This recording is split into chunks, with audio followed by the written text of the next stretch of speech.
baby looked at you? Sarah, get me Superintendent Chalmers. Thank you, Sarah. We must speak the truth about terror. Let us never tolerate outrageous conspiracy theories, malicious lies that attempt to shift the blame away from the terrorists themselves. What happens? I tell you what happens. Blam! I have a window that looks directly at the World Trade Center, and I saw... No collusion! Shit's getting way too complicated for me. Jerry, 5-year happy president. Yo, welcome to the AnteDote, where we're turning the tables on your media landscape, meaning you're guaranteed to get no Zoom dicks, no Nosferatu-looking MFers on a bed, and definitely no allegations of child porn on alleged laptops, all right? This is Jeremy Rothke Show. And this is Greg McCarran. And were you referring to the clip of Rudy Giuliani from the new Borat film? Yes. No, but I don't know if it's a clip. It's just a screen, scary-looking screen captured, Greg.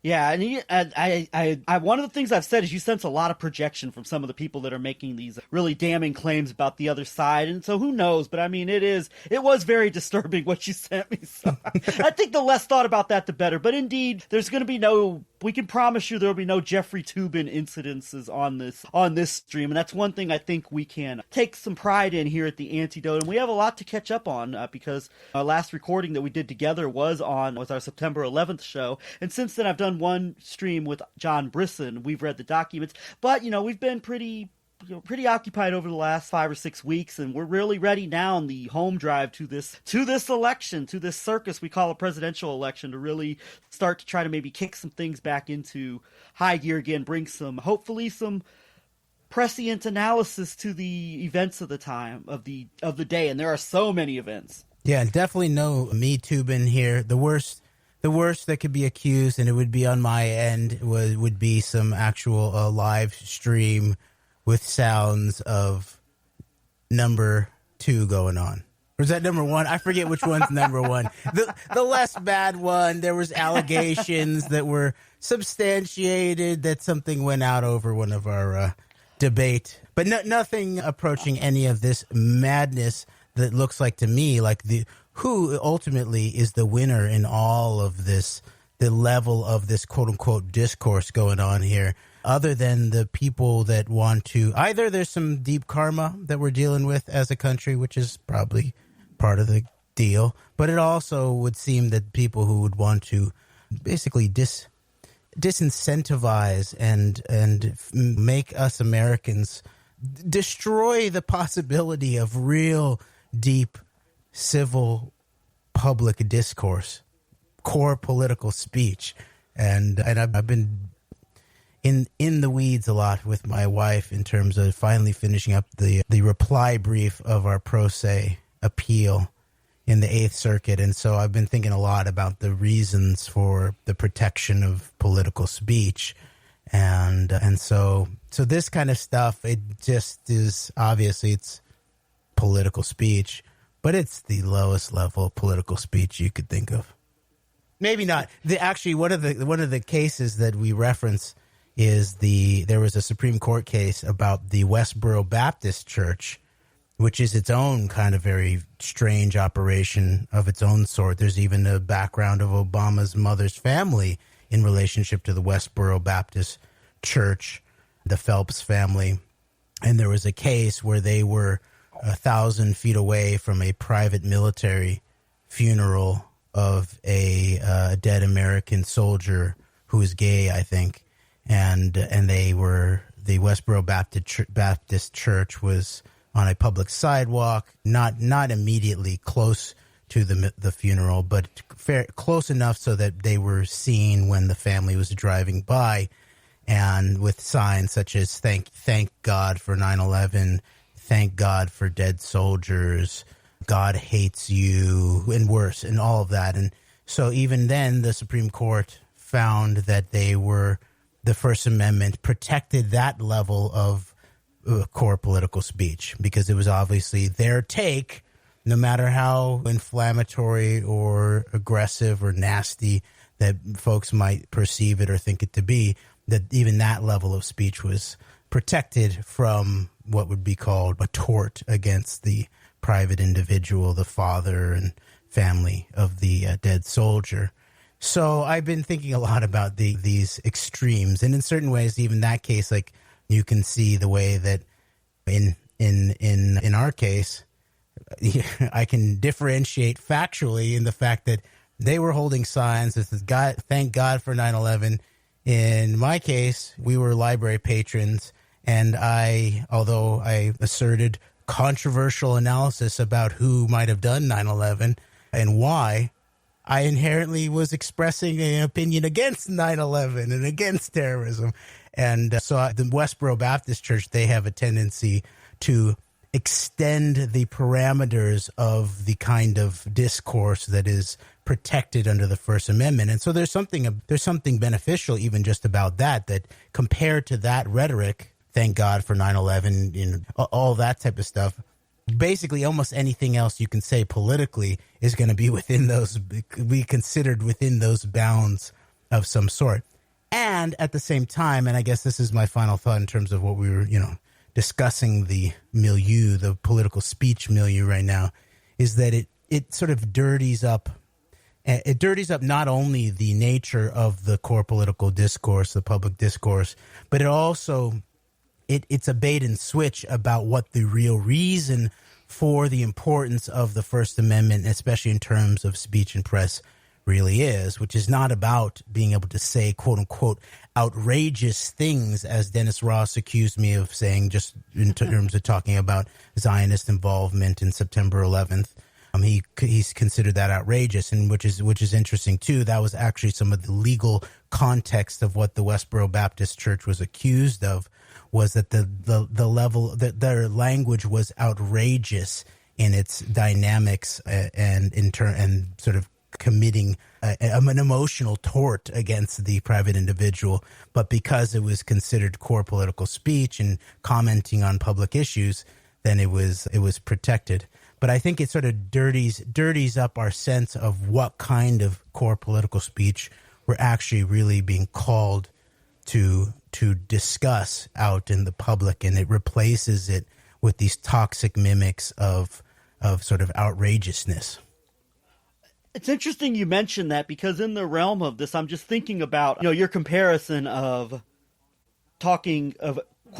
mentioning uncomfortable evidence pointing towards, as you talk about the heavy-handed Zionist interest, involvement, and facilitating of and carrying out of, I believe, the September 11th operation in so many different facets and aspects, and how that really upset Dennis Ross and other influential people who were in attendance at the Kansas City Public Library event, and comparing that and contrasting that with this whole Westboro Baptist Church, who's very much into like this culture war dynamic of September 11th. Oh, it happened because God's punishing America for being immoral and tolerating homosexual sodomy, or however you put it. It's very interesting because I think about that, and it's like, this isn't even directly interrelated to what you were just getting at right there, but I think it is at a larger level, is that Jerry Falwell, the man, the in many ways, the moral majority, the father of the current evangelical Zionist movement in a lot of ways, along with people like Tim LaHaye and the whole Left Behind apocalyptic Zionism. Right there with that, I mean, Jerry Falwell, the man who was so devoted to Israel that Menachem Begin, the butcher Menachem Begin rewarded Jerry Falwell with his own private jet. Even Jerry Falwell said September 11th was the result of God taking his hand of protection away from America because of the homosexuals and the abortions and all this and that. And meanwhile, Falwell being in a position where he would know very well, like a lot of the interests that were on the ground involved in September 11th. It's interesting. I mean, I was just thinking about that in relation to you sharing that in relation to this Dennis Ross case and their free speech when it comes to things like protesting at military funerals, and the reason why America's hit with these tragedies and these traumatic and cataclysmic events. And I just thought about that as an analogy, and it's interesting how like even like the Westboros, as controversial as they are, they're used very much in like these First Amendment type of free speech type of scenarios. But meanwhile, it seems not very often, and there's some cases, but not as often as they should be, serious First Amendment cases that actually get a lot of attention and are put into the public eye based on actual really serious political discourse around like the the key events of our generation and of the key events that are really shaping the world and actual serious discourse into those events, which is, I think, by and large, the quote crime that was committed at the Kansas City Public Library. So I was just thinking about that. Yeah, it's funny, Greg. That's exactly what I thought about it in terms of the nature of the rhetorical stance in terms of Westboro Baptist Church. And I thought of Pat Robertson, and maybe we're thinking of the same actual quote, but I thought it was Pat Robertson after 9/11 saying that it was May have been both. It may have been both. That's be interesting, huh? I mean, and you're right. I didn't also think about how close that network is to the interests, if not the network that was pushing, did 9/11. Definitely the network that has awarded these guys. Oh, it was both. I believe it was both, Jeremy. I pulled up a Guardian article from September 19th, 2001, where both Jerry Falwell and Pat Robertson were saying very similar things about blaming September 11th. And of course, at the end of the day, of course, they come down and blame the terrorists, exactly who the people, the actual architects wanted us to be at war with in the aftermath. But basically, they were saying that like it was the immoral society that caused God to lift his hand of protection over America to allow this to happen. So it was both of them. You were correct. That's so interesting, Greg, and we both had that same thought. So that's almost like feels like a meme in some way, and I'm sure this will anger certain people on the left.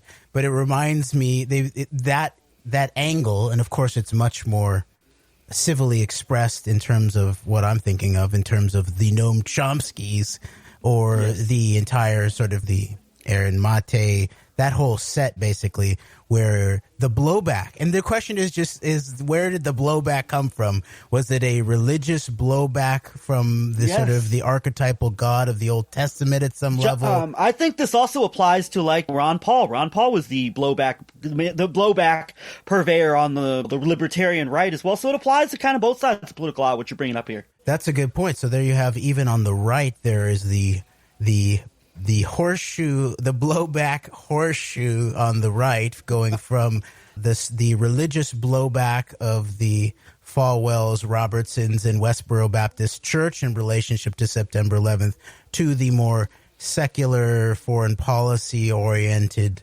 Ron Paul libertarian, no entanglements blowback scenario.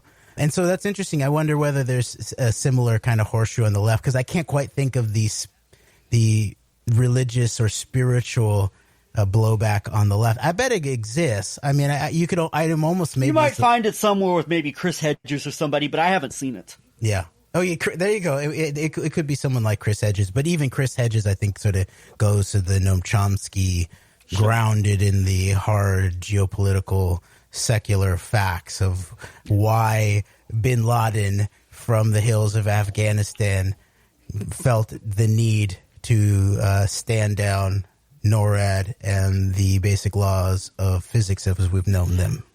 And it's very interesting. It plays in with the narrative that was built around bin Laden. This was done because he hates America's freedoms. And it's very interesting, like, if you look at it from the regards of, like, the very Zionist, obviously Israeli-centric Falwell, Pat Robertson, who know a lot of the interests and certainly represent, directly or indirectly, I think directly, a lot of the interests that I think you can really pinpoint as being at the forefront of this operation. It's interesting that, like, it also goes along with the way the media frames this as, oh, they do it because they hate our freedoms. Well, God's allowing the people who hate our freedoms to punish us because we're just so damn immoral. And so, yeah. And so then that then begins to make me think about even how I even considered in this, where we're talking about whether this nature of this, the nastiness of the public discourse from the Zoom dicks to the Giulianis to the Biden laptops and all of that type of stuff, whether that's our karma to some extent. And it obviously, at the very least, these are all, they're parts of this where we are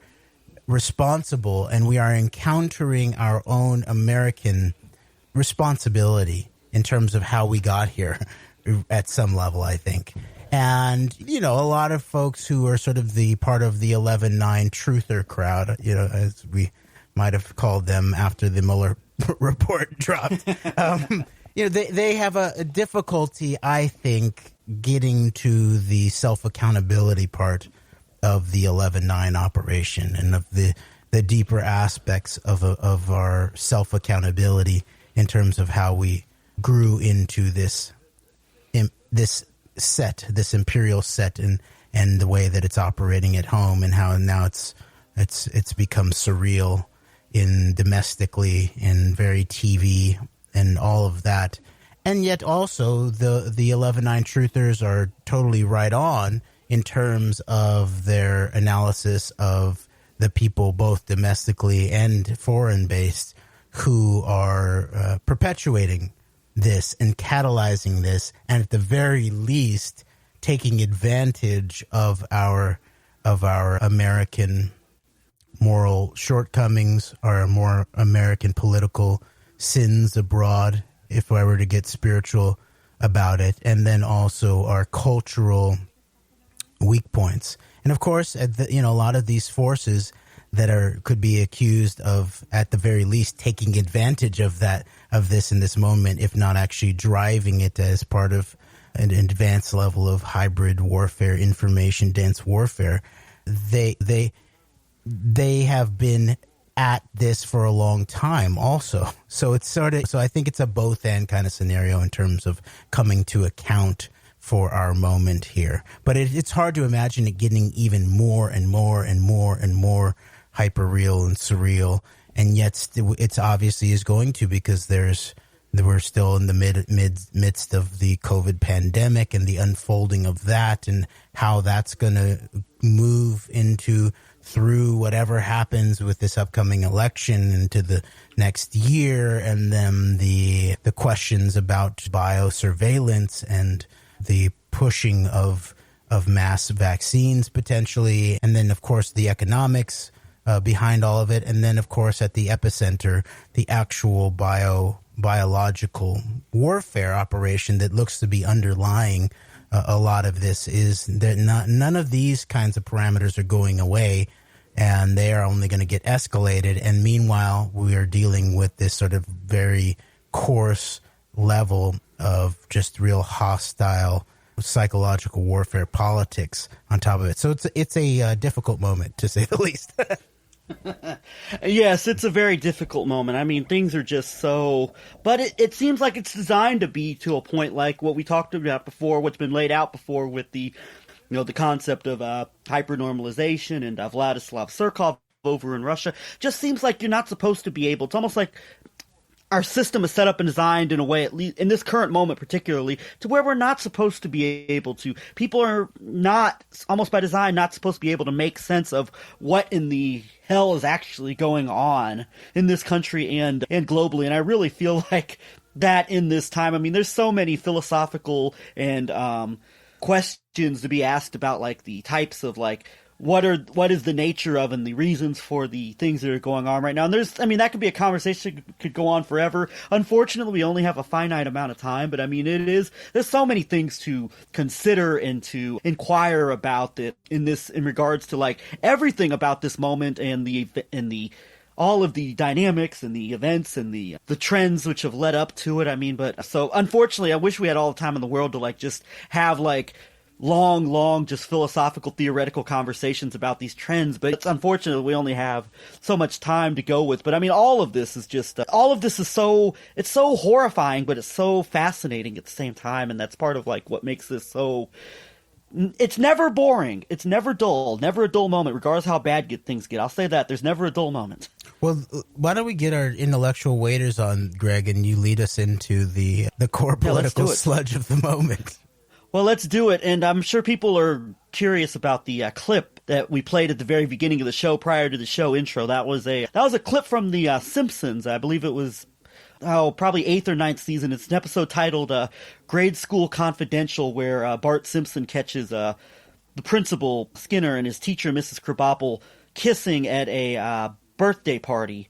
And then from there, Bart leads all of his classmates at the school to the janitor's closet where Principal Skinner and Mrs. Krabappel escape to have escapades. And so Bart leads all the kids into the janitor's closet where everybody sees what's going on for themselves. And eventually the story gets around and all of the kids who see this event have different versions of what they saw. And eventually each version is more and more ridiculous and outlandish. And finally we get to little Ralph Wiggum, who tells his parents, the police chief and his wife, what he saw in the closet. And it goes from the principal and the teacher were kissing in the closet and were having basically an affair, relationship, unbeknownst to everybody else, to literal baby making going on in the janitor's closet and babies looking at kids.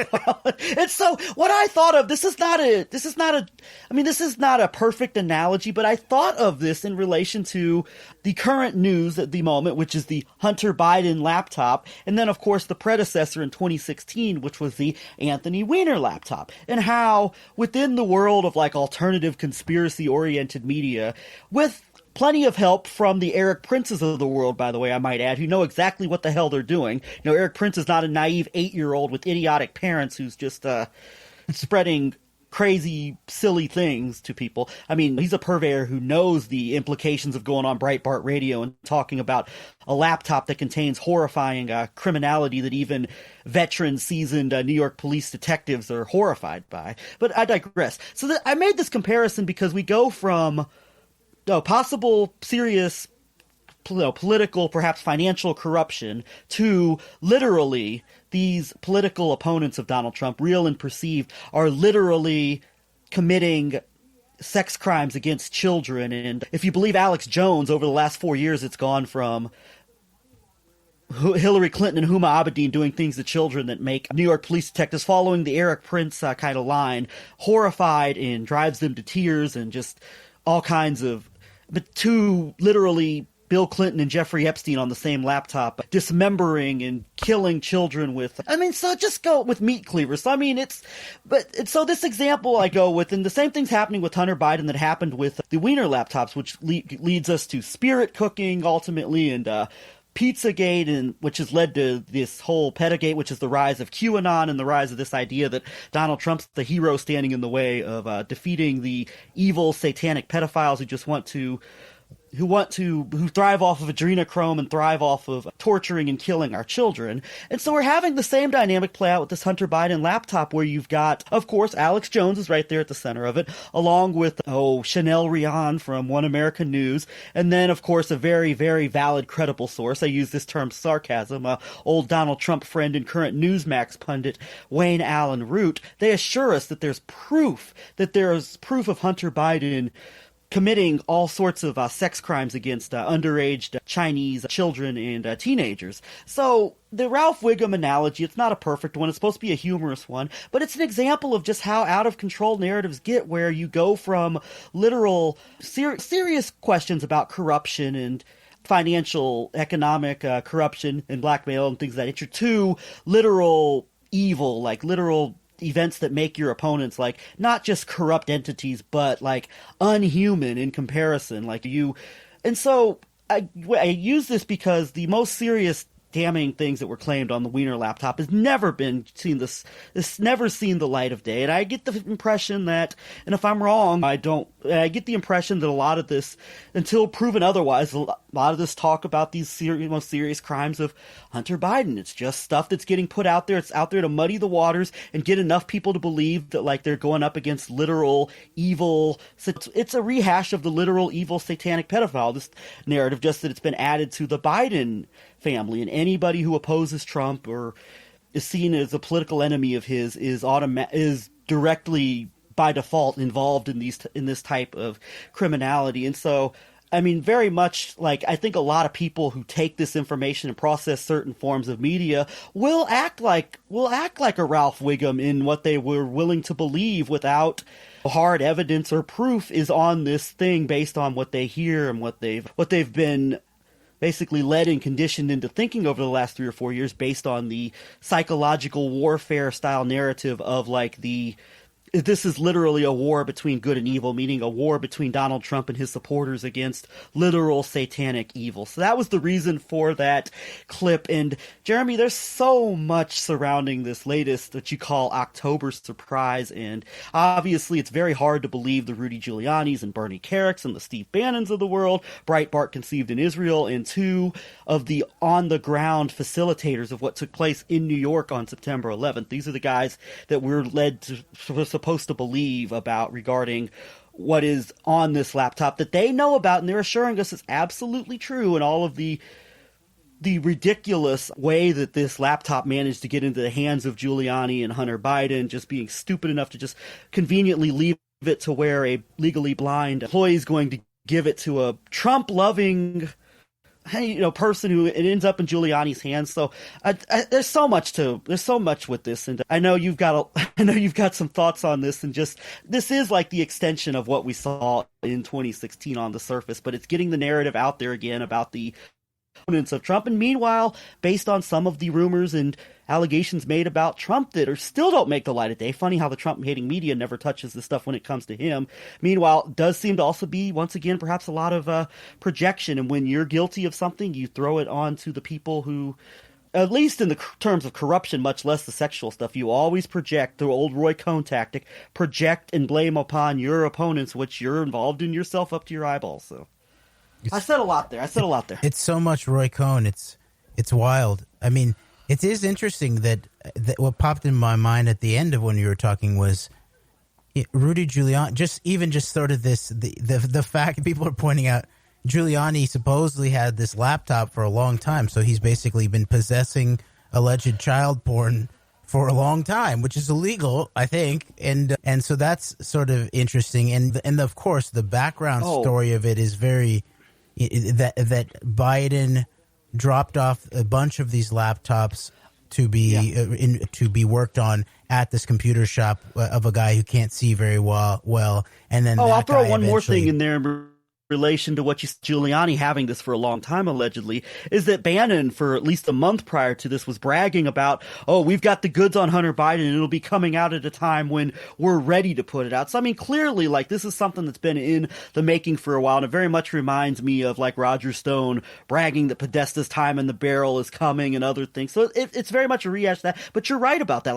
Like how much is this getting pointed out that these people, like, what have they seen and done with this information? So I wanted to add Bannon to that as well, because he's been bragging for months about something coming out about Hunter Biden. So yeah, but then what I was thinking too was that even then with this Borat screenshot with Giuliani is how little it's talked about Giuliani.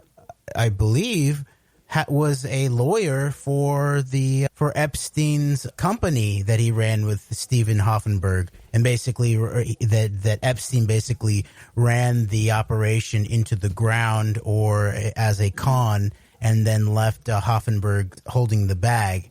I forget what Towers Financial. I believe Giuliani was a legal representative for that. So Giuliani's been in the provable, the probative, evidence of what's knowably a child sex trafficking ring, i.e. Epstein. And it's very interesting how little you hear about that, where it was actually sort of stunning at some level and really a little bit jarring to see that picture of Giuliani laid back on the bed. And it's not just because he looks like Dracula. Oh my goodness. Yeah, this but what you're getting out of this, though, it's being put into people's minds. And yes, by the way, Giuliani, yes, you're correct about the Towers financial connection. That brings so many things into play with relation to the bigger picture with Epstein and Adnan Khashoggi and other things, a lot of other elements of like the much bigger picture, long-term picture that's been going on with relation to this. But I mean, and then you even, on top of that, I'll even throw in another one of the people implicated in this. You have the allegations of Steve Bannon, through his Chinese benefactor, has been the media point man for this narrative. The allegations of the meth house and the Bannon, I guess, meetings with Epstein that have taken place over the last few years. So this seems to be, at least there's evidence, at least from some level, of evidence that there's a lot of strong projection in one way or another going on with these people that are involved in pushing this narrative. But at the very least, this is clearly a political hit upon to benefit the same man who benefited from these things in 2016, that being Donald Trump once again, through people who have a very vested interest and represent people and entities that have a very vested interest in seeing more of Donald Trump for a number of reasons. Yeah, and what's also feels similar to 2016 about it is also I think your very relevant point about the Simpsons clip and the way that it's actually operating in relationship to these very serious allegations, right? And that's actually the point of the clip, right? Is how serious allegations that there might have been something there, and then things get sort of expanded by innuendo and rumor and allegations. And so the question is of course, like, where is the proof? And I think you make a great point about, all right, so Eric Prince supposedly knows the guys who saw the horrible stuff on the Wiener laptop, and yet no one's yet produced anything. Oh, to be added to that, Jeremy, apparently Michael Flynn's heroic attorney, Sidney Powell, knows all about this too. I've heard that as well. So, but where's the receipts? Yeah, show. You're right, exactly. Show the receipts. It's obviously as horrifying as it is. If you make these allegations, as horrifying as it is, you need to have proof for it. Of course, especially even if it's an actual effective political attack. It's obvious it's not actually a moral political statement, or else it would have been exposed not just for a quote-unquote October surprise, whether it's 2016 or 2020. And part of the way that, of course, this operates successfully is that a lot of the because of the nature of some of the people that are being accused of certain things, for example, the Clintons in 2016, the way that Hillary Clinton was involved in the mass murder and war criminality, and the sadism that she displayed openly on television camera around Gaddafi, the sort of joy of the sadism and the pain and stuff like that, let alone the very openly documented close connections of the Clintons to the Epstein and the Epstein network and the Epstein money and all of that. And so what all kinds of allegations can be held as plausible in that case. And of course, this is what the hardcore, a little bit denialist 11/9 truthers might be unable to address, about that part of the reason why these kinds of operations are so potent for certain groups of people is because it's based on a certain personal sphere of a potential sense of plausibility, rather than just these are all just sort of Bigfoot tales of some sort or something like that. And so that does feel sort of similar here too. And yet I think of course it's like if there's no receipts, in this time it's much worse in certain ways because of what we already pointed out around Giuliani sitting on this at some level, and that it might be even criminal, and what we know about the Giuliani background and all of that. So it's hyper normalization. Yeah. And remember, just one last thing is that part of the deal with the actual hypernormalization hypothesis was that the Sarkovian approach, he came from a theater background. And so it was a theatrics, thinking about the theater of war, the theatrics of war. We talked about that before.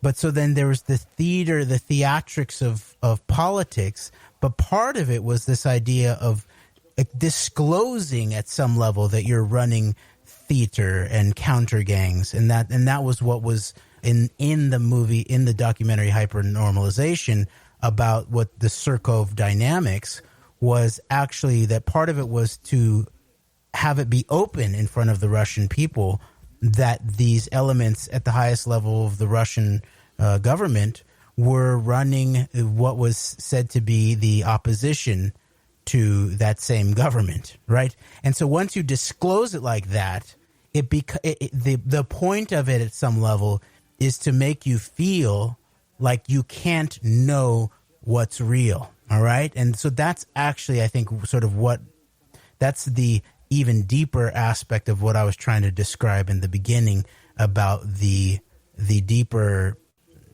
attack that all of this represents in some ways, that it's actually an attack on the dynamics of factuality, the dynamics of reality, the dynamics of truth-based politics. As we've always talked about, if we have a singular political commitment in terms of what you and I agree upon in terms of our politics, Greg, and really the whole reason for the antidote is that we believe in truth-based politics.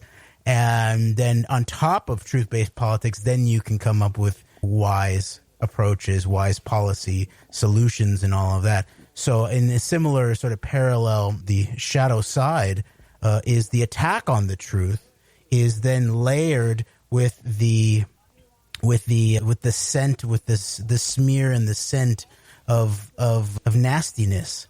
So not only are we disrupted and destabilized in relationship to what is the actual truth, what's plausible, what's not plausible, where's evidence, what's also important in terms of the truth, but then on top of that whole layer is this really nasty sort of TV show slime job stuff going on. Yes, and something that we've identified before that I'll rehash here is like the uniformity of like the media, like we talked about before, I think in our analysis of True News and Rick Wiles and the idea of the Jew coup against Trump, right? With Adam, my son wears a Mossad shirt, so we're trying to lie about everything and blame everything on Russia, when in reality, Adam Schiff's devotion and loyalty to Israel is actually making him a leading player in helping to limit the scope of investigation into all things 2016 of very real foreign global collusion that took place.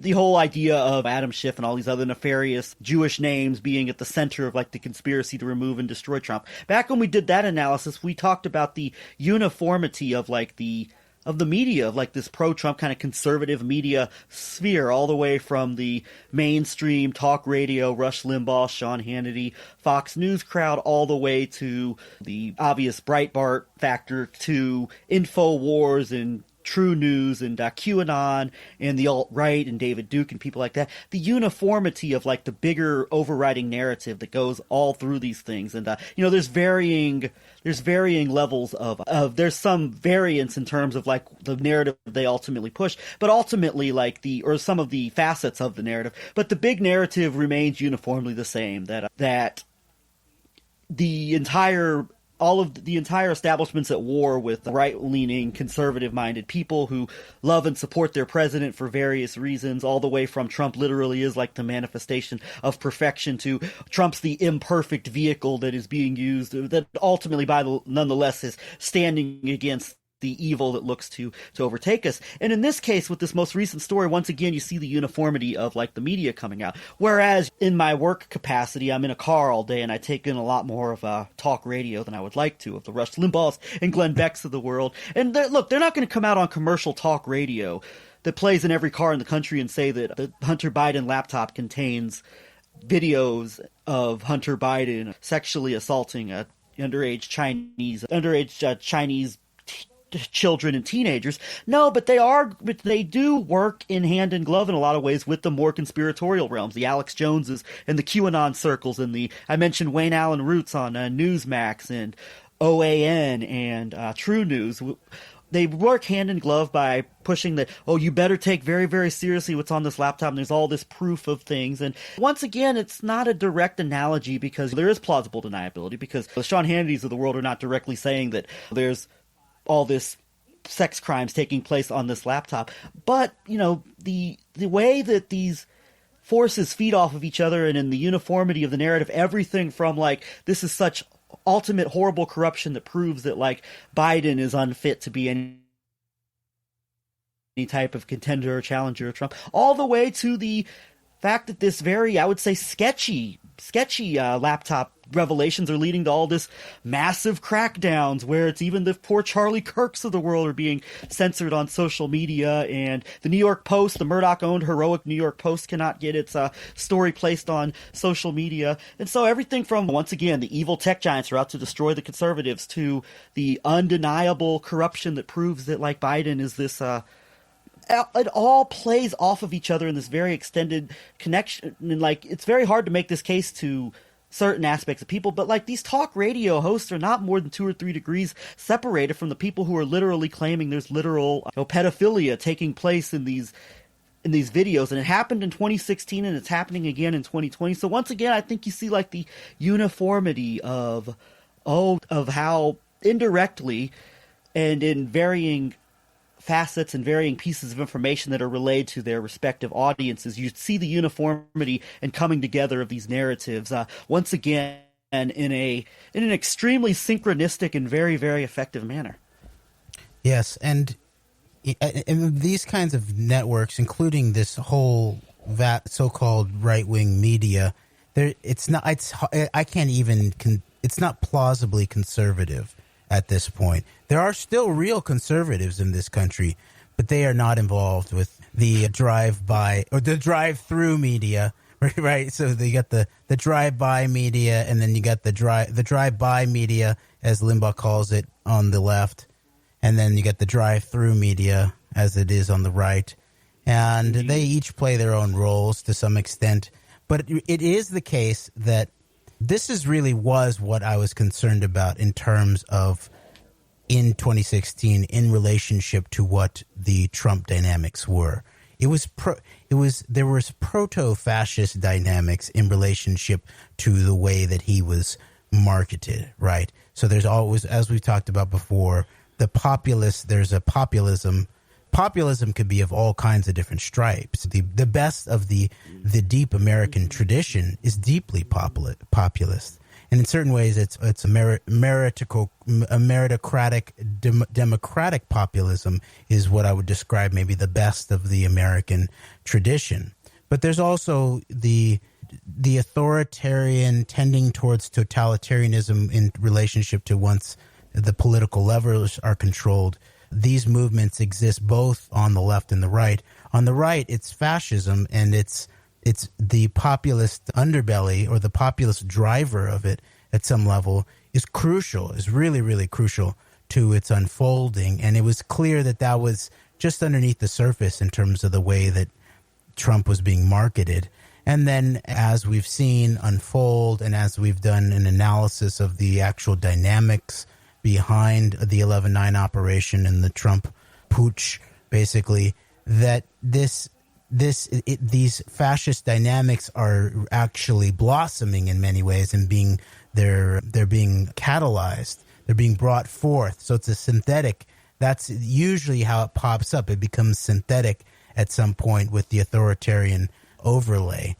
And so in the way that it plays out in this sort of pseudo right, it reminds me, it's so interesting how it's sort of become so much like resentment, identity politics of the exact same sort that these kind of circles are always accusing the left of basing their woke politics on. And of course, that's exactly what's being marketed as why you have to vote for Trump again, is because it's the end of your America if you don't, because this other group of identity reactionaries are going to take the reins. But meanwhile, I think it's fair to describe it as a right white Zionism, and that it reminds me very much of the kind of marketing of deep-seated fear and really deep, almost spiritual resentment that someone like Deborah Lipstadt, remember, Deborah Lipstadt, a long-term Leslie Wexner fundee fellow, the Epstein network, the guy above Epstein, very likely in the network. That's who Deborah Lipstadt has basically been funded by for a long, long time. So she begins to look like something like the Sharansky of the West. She's the mega Sharansky. She's the mega group's Sharansky is what it looks like to me. She's the one marketing the new anti-Semitism in the West. And there's a big deal that she makes about using the word anti-Semitism without a hyphen and with not a capital S. And the reason I bring this up is that what she's pushing this idea towards the Jewish community, that there's a sort of an inherent hatred or resentment against the Jewish people for no reason other than being Jewish themselves, right? And so that's the whole point of it. She wants to claim that, and she wants to claim that word anti-Semitism as a singular lowercase word to keep it, to actually market it as is what she calls its original usage by a German lowercase anti-Semite, right? Where she's saying it's not actually about anti-capital Semitism, i.e. where it would then include something like a potential cultural, geographical, religious, potentially also ethnic or racial animus against the Semitic peoples, which could include Arabs, right? Would also include Jews. And that's what I've always argued for, is that if you want to talk properly about something like quote unquote anti-Semitism, and you were talking about it in a Jewish context, then why not just talk about anti-Jewishness? I got tagged by an anti-Jewish bias code by the police officer that arrested me for being against terrorism if I were to assert that it involved Zionism after producing a fact that these extreme Zionist elements had actually been involved in the bombing of the King David Hotel, where they also killed fellow Jews. And they also sent mail bombs to the then president, who then immediately recognized their quote-unquote Jewish state the very next year. Yeah. You know, and so I've always considered that you want to deal with like anti-Jewishness as a subset of anti-Semitism. And so I think what's being marketed on the right is something very, very similar to that, is that they hate us for who we are at some level. This is so interesting you're bringing this up, because I'm just thinking about like this dynamic that you're describing here, and it reminds me of another clip, and even thinking about somebody like Deborah Lipstadt and going back to this whole Wexner mega group type of scenario at play. It reminds me of a clip I recently listened to. It was E. Michael Jones, the Catholic apologist, talking about Brett Kavanaugh and how the Jews had it in for the conservative Catholic because he's against their war on morality and all this and that, their spiritual war. And in the process of this, he talks about Alan Dershowitz being a key player in like labeling like Catholic critics of the culture war critics, anti-Semites and all this and that. And so I'm seeing a dynamic at play what you're talking about here with like this us versus them mentality. And you see it play out so much within this Trump milieu, from, as we talked about, that brings together such a wide, diverse range of people who all come around in this bigger, prevalent, larger narrative, in spite of all of the variations of like getting to this bigger narrative. It brings together the Ben Shapiro's and David Dukes of the world, or as our friend John Brisson from We've Read the Documents likes to point out, it's this driving force behind David Horowitz and William Regnery III sitting at the table together at the Council for National Policy meetings. And you do have this mentality, and we talk about this a lot among ourselves, and this is a little bit off from like where we were going with like the 2020 talk and the laptop and some of the dynamics around the election. But this is still a very important thing that's at play here, where you begin to look at the players and the names and faces who are pushing like this constantly dual scenarios of like the Jewish Zionist victimhood, and also like this resentment politics with European white resentment. And you see a lot of the same forces, and it seems to be very, I think you can make a strong case it is a very controlled dynamic in a lot of ways. And so hearing you talk about that and laying that out really made me just brought that back to the forefront for me. And I think at some point a more extended conversation on this might be warranted. We've had some before, but it's a fascinating thing to continue going back to, because it's very real and it's at play. I think so, and I think it's part of a deeper dynamic here that needs to be unpacked beyond just what's going on in the next few weeks. Although we should turn more and more to that, and there's even chatter of us. What's the day? Wednesday, October the 21st. Tomorrow is another debate. There's chatter between amongst us of potentially recording again, maybe even live streaming in relationship to a debate. And so, yeah, I think we can continue to sort of dig into the more immediate here and now political dynamics that are unfolding in the run-up to this unbelievably unimaginable election that's going on and that's coming up here.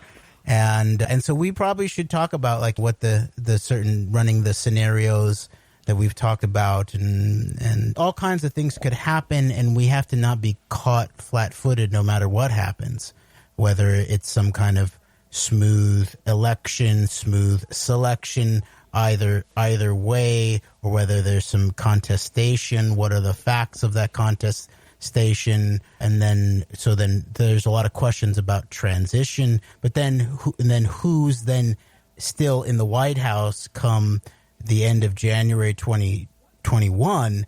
There's different, really serious, different political dynamics at play. For example, if Biden gets in, then a lot of the sort of the hardcore of the 11/9 truth operation, as I might call it, is going to have some deep soul searching in terms of the question of what comes up, and if a Biden decides to do the Obama, we're looking forward, not backwards kind of scenario in terms of actually rooting out the truth of what actually happened and who did what in terms of the 11/9 operation, and then way beyond that in terms of what we're still facing then in terms of this next period and the American challenge, what we are going to be doing as a country here.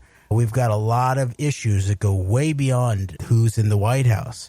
And yet, this 11/9 operation is like something we've never seen before. To me, that's what it looks like to me. It looks like a takedown operation. It looks like a seditious dart at the heart of the United States is what it looks like to me. Under the cloak of draining the swamp, under the cloak of making America great again, under the cloak of great American traditions and a populist affair, and almost all of it as people who should be awake if they're actually patriotic, honest Americans would know Donald Trump is a con man. He's always been a con man. He plays a con man on TV. He plays a con man in real life. The guys who supposedly, that are against him on the fake news are the ones that put him into the position, empower him in the first place. What is the position of the Leslie Moon Vesses, the kind of people that direct CBS News? Trump might be bad for America, but he's good for CBS. The great nephew of David Ben-Gurion, by the way. Yep, right, and that's so interesting too in terms of Ben-Gurion at the core of the question of really the severe dynamics of the early 60s and the question of the Kennedy assassination in relationship to the Israeli nuclear program. And it's Ben-Gurion right there in the middle. And then so there is Les Moonves after 11/9 operation. 9/11 in some way, of course, seems like a next generation or third generation from the 11/22/63 Kennedy operation and the 6/5 or 6/6 68 RFK operation, and then you move into the War on Terror and 9/11 and a bunch of lead up to that, including Oklahoma City. And you really can sort of encapsulate the framework of the War on Terror from somewhere in that late 70s and the taking of the American embassy in Iran and the 444 days, I think it was, of the hostage crisis, the big first sort of made-for-TV scenario for the American people to view, and the October surprise that's never really been fully unpacked in a public fashion, that it wasn't just that the people behind Reagan who were working to replace Carter, not only that they had back channel dealings with the Iranians in terms of the release of the hostage, but that it looks like that the Bush, H.W. Bush sort of cowboy dynamics of certain aspects of the Central Intelligence Agency were actually, there was a covert operation that was the basis of the hostage crisis itself, right? So that still has not been unpacked. But the framing of that, the beginning of the Talpiot program in terms of Israeli military intelligence, the Jerusalem conference in 1979, where all of the bigwigs of the West convened by Benjamin Netanyahu in Jerusalem, and the dawning of the language of the war on terror, the quote unquote intellectual architecture of the coming war on terror, and then all through the 80s and the Libyans and Back to the Future and all of that kind of stuff. And on top of all of this, you have going on at the same time here, all this is interconnected to the rise of what we know today as the neocons, the rise of the Scoop Jackson Democrats like Richard Pearl and Frank Gaffney, his distinguished protege who has the program that I think people should check out as it flies under the radar, Frank Gaffney's regular national security analysis. But the rise of that sector of the neocons, we know them, the neocon hawks, the cold warriors, and coinciding with that is the immigration out of the former Soviet Union of those who, many of them went to Israel, but many of them came to the United States and particularly went to a particular city that resulted in the particular rise of like the key player in this 11/9 operation. So on top of that, you have the mass immigration of I think a lot of the very criminal Jewish and otherwise elements of it was very similar to Oliver Stone's Scarface with Al Pacino, where the worst of the Cuban criminals were unleashed by Castro into the streets of Miami. It was the same way with the Russian Soviet gangsters coming and leaving and coming and setting up shop here, and all of the dynamics that have resulted out of that as well. So all that's going on in the background of all of these events as well. It's true, and it's interesting. I just did an interview with Richard Silverstein about this recent story that didn't really get a lot of attention. I thought it was a pretty big story that and I understand there's a lot of suspicion around the ICIJP. I can't remember if that's their acronym, but these FinCEN, this financial crimes investigation network, I believe it's under Department of Treasury in the United States, over 2,500 of these suspicious activity reports leaked apparently to BuzzFeed, who then shares it around the world with different reporters and international consortium of investigative journalists, and some people who want to kind of, I think, have a vested interest in trying to keep a kibosh on this for whatever reason, or trying to discredit it by linking it to Pierre Omidyar of Intercept infamy. So yeah, I mean, some people who point out the background, the Omidyar background, are doing it, I think, in a well balanced, honest fashion, where they say it doesn't mean that this is not very real, is not important information, but it just should be taken into account in terms of the angle of the reason for the information being released. And I there's obviously something to that too, I think.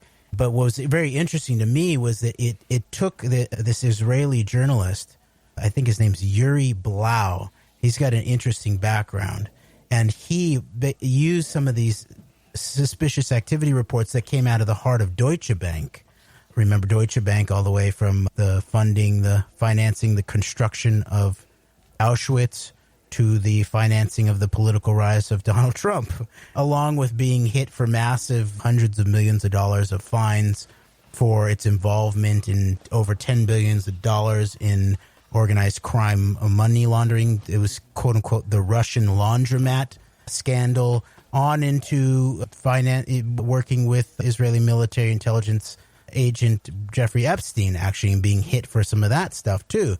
And so out of Deutsche Bank comes some documents that described potentially suspicious financial activity, and this Israeli journalist was able to then connect it with the funding of this, what's really a legalized ethnic cleansing settler operation called Elad in Jerusalem, that basically uses sort of frauded up real estate operations to basically oust multi-generational Palestinians from their homes, from their multi-generational homes, under the cover of it being a tourist tourist group and rebuilding Jewish Jerusalem in many ways and showing it off and to visitors from all around the world. But Roman Abramovich, it turns out that now he's the wealthiest Israeli in the world, even though he just became an Israeli citizen a few years ago.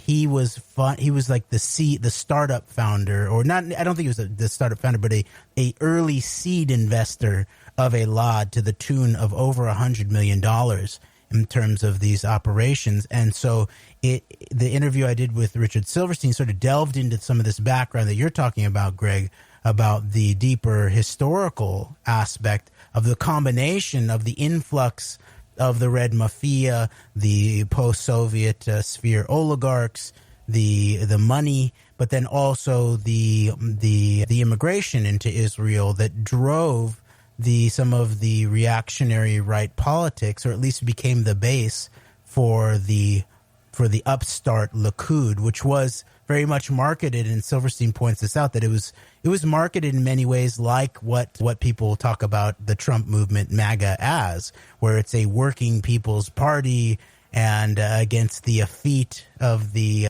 sort of the Ashkenazi liberal Israeli parties, and so there's that aspect, and then it becomes basically this massive power in terms of the Israeli government. And then from our analysis, Greg, we've really delved into what the heck is really going on with people like Netanyahu, Sharon, Sharansky, who's mentioned very directly in the Red Mafia in terms of his direct relationships with the Russian sphere oligarchs like Luchansky, who I believe we covered that were deeply involved with the Maxwell sons in terms of setting up these global money laundering operations, apparently in relationship to something that would be like Ian Nordics. and Kevin Maxwell.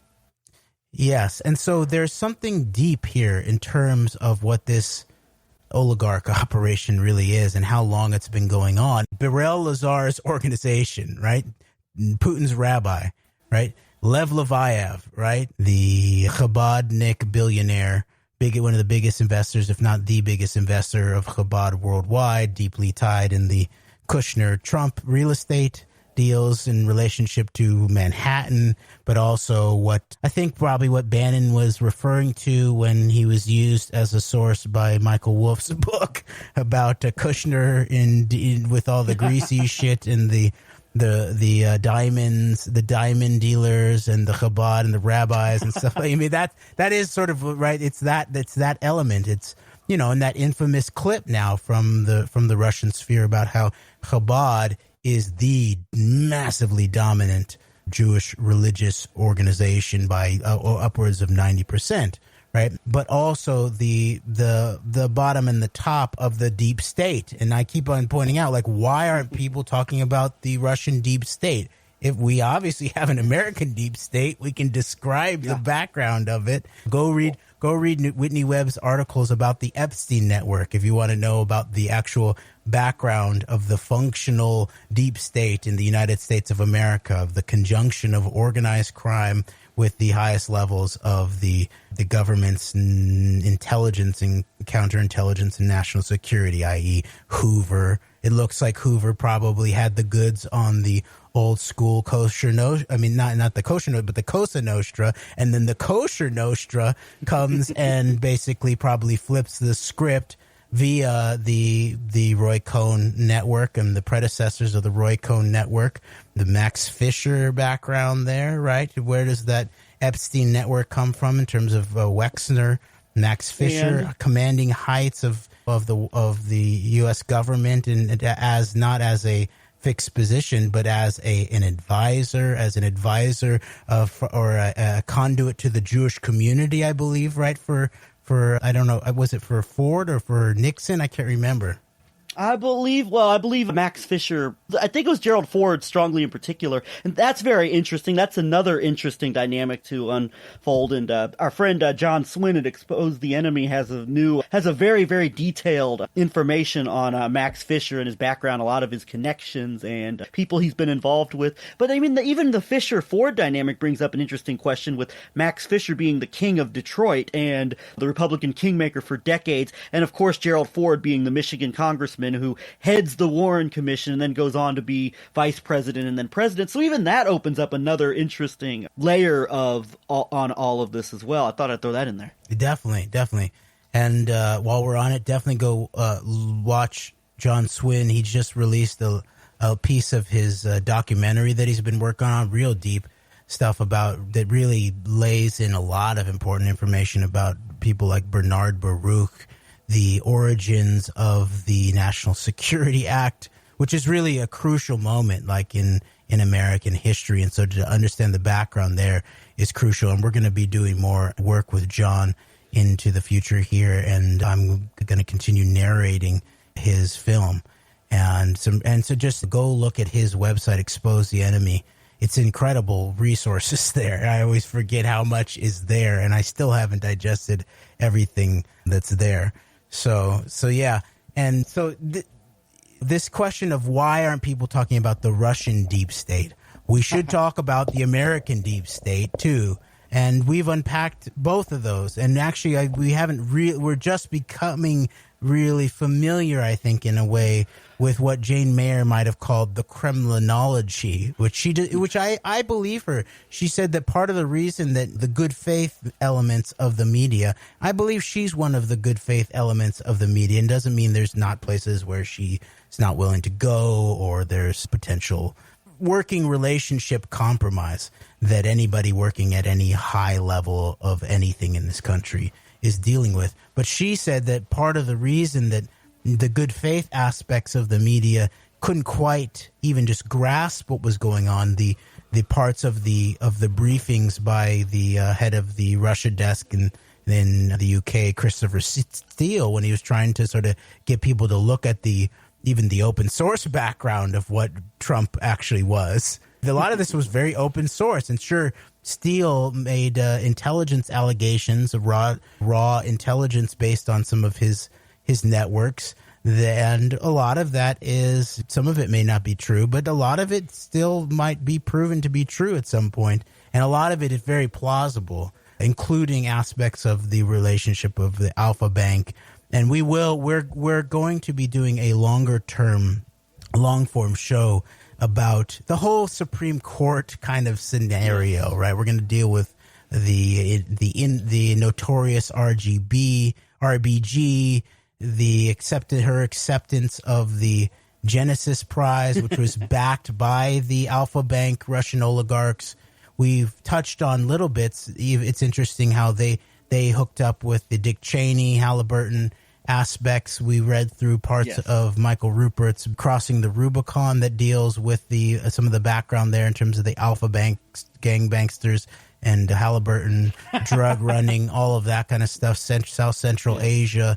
So we're going to do long form about what all of that means in terms of the obvious problems of the emoluments issues. If you have a U.S. Supreme Court justice going to Israel to accept an award financed by gangbangster oligarchs in Russia who are straight on the table in terms of the ongoing counterintelligence investigation into Trump Russia. And what's interesting is Sheldon Whitehouse, the senator, was basically the only senator on both aisles, across both aisles, who made a very, very serious presentation and asked some very, very serious questions, I think, in terms of the Amy Coney Barrett hearings. And so we'll go into some of that. We'll also go into some aspects of the Scalia background, both in terms of the deep state aspect, the dark aspect, but also maybe we can talk a little bit about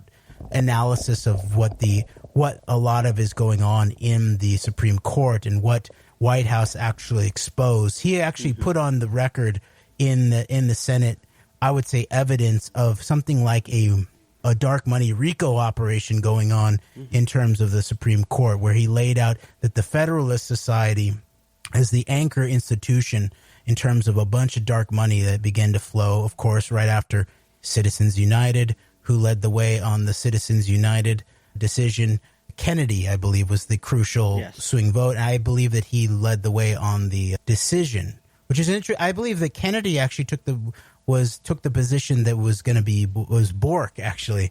And maybe maybe in part of our longer form, we'll touch back on the questions that we were coming to around the Kavanaugh hearings, where we were looking into not only the background of Kavanaugh and how his dad worked deeply at the highest levels with the Lauder family, right? With the Estee Lauder, remember that whole network, yes, right? Indeed. It's the makeup network. And that brings you right back, Lauder brings you right back to the center of this global intersection of business interest, quote, philanthropic interest, and straight up organized crime interest. Lauder family's right at the center of that. And once again, Lauder, obviously another very, very influential, long-term, close friend and confidant of Donald Trump.